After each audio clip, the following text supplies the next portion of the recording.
I want to ask a question regarding washing impure clothes in automatic washing machines. Is it sufficient to wash them in a machine with pure clothes and they would become pure? As I've heard that the water, when comes in contact with impure clothes, it also becomes impure, and in the end, clothes remain impure after washing. And if stains of impurity remain on clothes after washing, such as stain of madhi or mani and menstrual blood, are the clothes considered impure? First of all, Rida,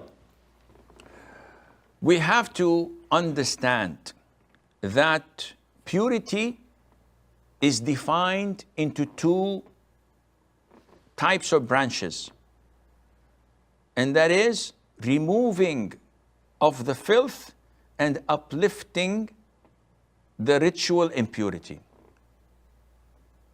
And in Arabic, it rhymes. So they say, الطهارة رفع الحدث وإزالة الخبث.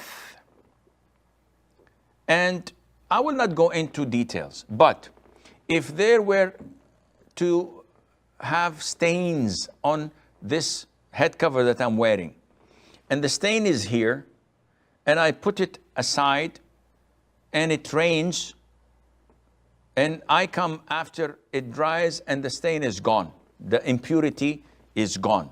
Of course, the stain is a result of an impurity. I did not intend it to be clean. It was just cleaned by the rain by itself. Is this sufficient? The answer is yes.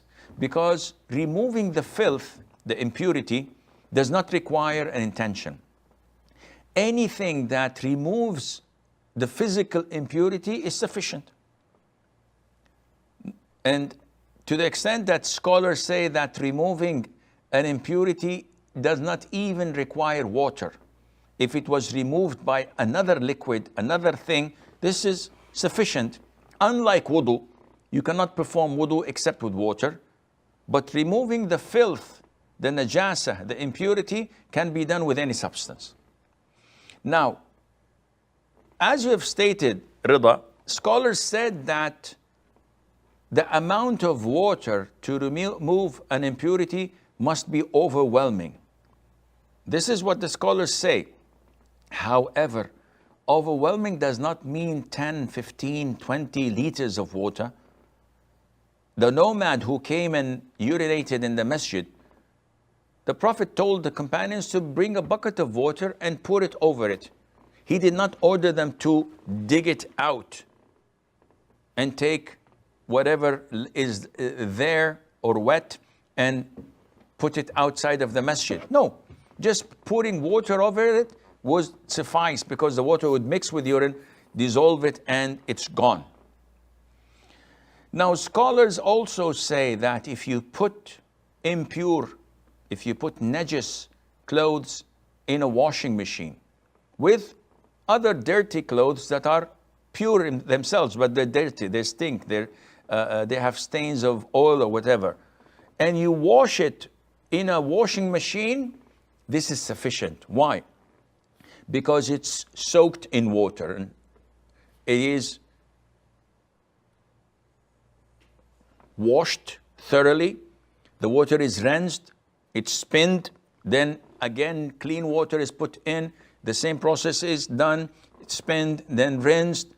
This by itself is sufficient to clean your impure clothes.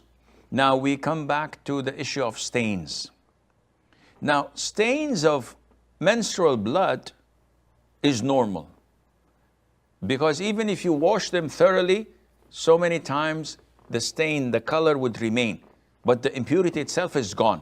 So the scholars say that the stains that remain after washing it has no impact. They have no impact on the purity. The garment is pure. Though there is stain marks, but it was washed, and this is sufficient for it to be clean, to be used. So don't have the whispers of shaitan messing up with your head. This is inshallah all legit, and it is